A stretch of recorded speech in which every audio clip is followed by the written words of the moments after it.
Hello, my dear friends. Hi, there is Utkarsh. So, friends, today we are talking about viruses, viroids, prions, and lichens. As we know that this is the most important topic for NEET and BHU like exams or some state level exams also. Okay, we are going to start virus. So, open your NCRT. I'm going to explain it. Let's start. Okay, as we know जो five kingdom classification था वो Whittaker ने दिया था। कब दिया था? 1969 में दिया था। तो उसमें उन्होंने लाइकेंस के बारे में कुछ मेंशन नहीं किया था। नाउ वी नो डैट जो वायरस होते हैं, वायरस होते हैं और प्रियॉन्स होते हैं वो ए सेलुलर ऑर्गेनिजम्स होते हैं। कैसे ऑर्गेनिज्म होते हैं? ए सेलुलर ऑर्गेनिजम्स होते हैं। कभी ना कभी हम सब कॉमन कोल्ड से या फ्लू से कभी ना कभी तो बीमार होते ही हैं, सफ़र होते ही रहते हैं।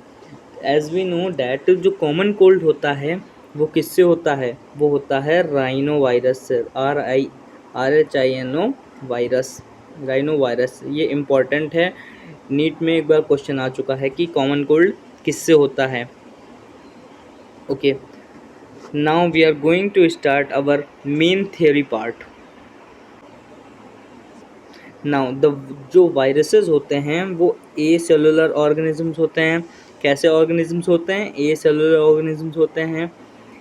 ये पहचानेंगे कैसे कि ये वायरस है, ये बैक्टीरिया है?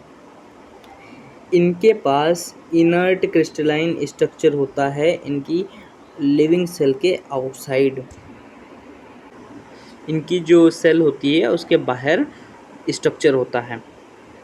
अब once they infect the cell and take over the machinery of the host cell to replicate themselves, killing the host, would you call the virus living or non living? तो आप बताइए कि virus को living कहेंगे या non living में? अपना answer comment box में करें, मैं आंसर आपको रिप्लाई करूँगा कि ये सही है या गलत है।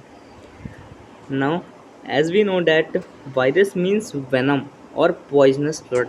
ओके, अगर आपके पास ओल्ड NCERT है तो उसमें बताया गया होगा कि जो वायरस नेम है वो पैस्चर ने दिया, लेकिन ये जो न्यू NCERT है इसमें बताया गया है कि जो नेम है वो MW बिजर्निक ने दिया। ओके, अब हमारे पास एक साइंटिस्ट आते हैं दिमित्री इवानोव्स्की। इन्होंने क्या किया? He recognise microbes of mosaic disease of tobacco. जो टोबैको मोजाइक डिजीज़ है उसको इन्होंने रिकॉग्नाइज किया। इसके बाद एक अपने पास साइंटिस्ट आते हैं MW बिजरनिक। इन्होंने क्या किया? we can say that he demonstrated that the extract of the infected plant of tobacco could cause infection in healthy plant।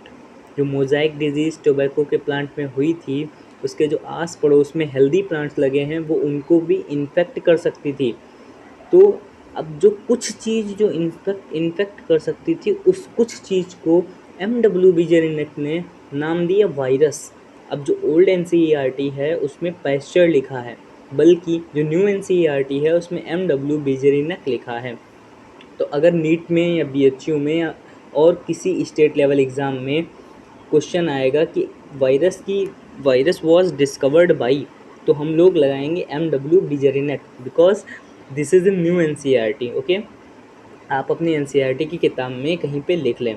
Okay, और ये जो टोबैको में मोजाइक डिजीज़ होती थी उसमें जो टोबैको के प्लांट में फ्लूइड पाया जाता है उसको उन्होंने नाम दिया कॉन्टाजियम विवियम फ्लूडियम। इसका मतलब होता है इन्फेक्शियस लिविंग फ्लूइड। इसके बाद एक हमारे साइंटिस्ट आए WM स्टेनले। कब आए? 1935 में। कब आए? 1935 में। उन्होंने क्या बोला? उन्होंने बताया कि जो वायरस होते हैं क्रिस्टलाइज फॉर्म में हो सकते हैं, क्रिस्टलाइन फॉर्म में हो सकते हैं। आप केमिस्ट्री के पहले चैप्टर में सॉलिड स्टेट में पढ़ते हैं क्रिस्टलाइन एंड एमॉर्फस सॉलिड के बारे में। ओके, और जो क्रिस्टल्स होते हैं इन्होंने बताया कि वो सिर्फ और सिर्फ प्रोटीन्स से बने होते हैं।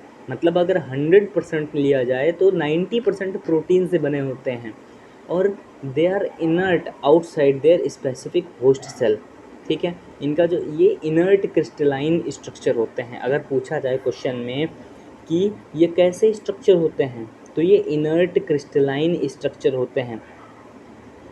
अब वायरस कैसे प्रकार के पैरासाइट होते हैं? जो वायरस होते हैं ये हमारे ऑब्लिगेट पैरासाइट होते हैं, ये हमारे ऑब्लिगेट पैरासाइट होते हैं। जो वायरस होते हैं ये हमारे ऑब्लिगेट पैरासाइट होते हैं।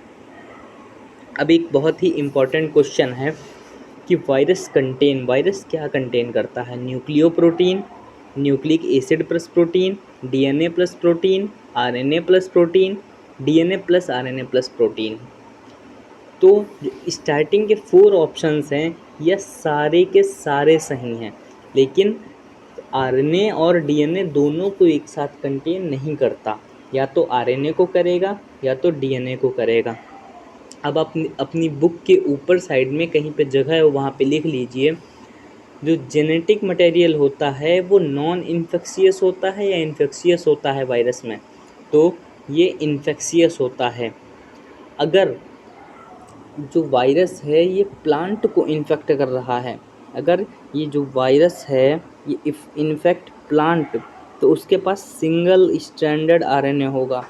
और अगर ये वायरस एनिमल को इन्फेक्ट कर रहा है तो उसके पास सिंगल स्ट्रैंडेड और डबल स्ट्रैंडेड आरएनए हो सकता है, डबल स्ट्रैंडेड डीएनए भी हो सकता है, या फिर डबल स्ट्रैंडेड आरएनए भी हो सकता है।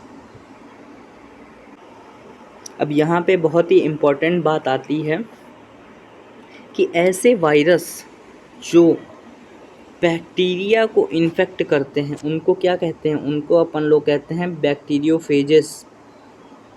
ओके, ये कैसे होते हैं? ये डबल स्ट्रैंडेड डीएनए होते हैं। ये भी नीट में, आपकी नीट एग्जामिनेशन में पूछा जा चुका है, शायद 2016 में ही पूछा गया था। कब पूछा गया था? 2016 में ही पूछा गया था।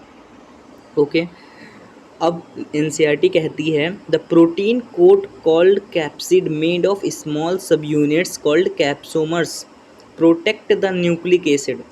अब जो न्यूक्लिक एसिड के ऊपर एक कवरिंग होती है, जो प्रोटीन कोड बना होता है, वो किसका बना होता है? कैप्सोमर्स का। जो अब ये कैप्सोमर्स क्या होते हैं?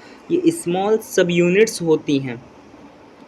अब दिस कैप्सोमर्स ये प्रोटेक्ट कैसे करते हैं? कैप्सोमर्स ये हेलिकल फॉर्म में या फिर पॉलीहेड्रल फॉर्म में अरेंज होकर प्रोटेक्शन प्रोवाइड करते हैं।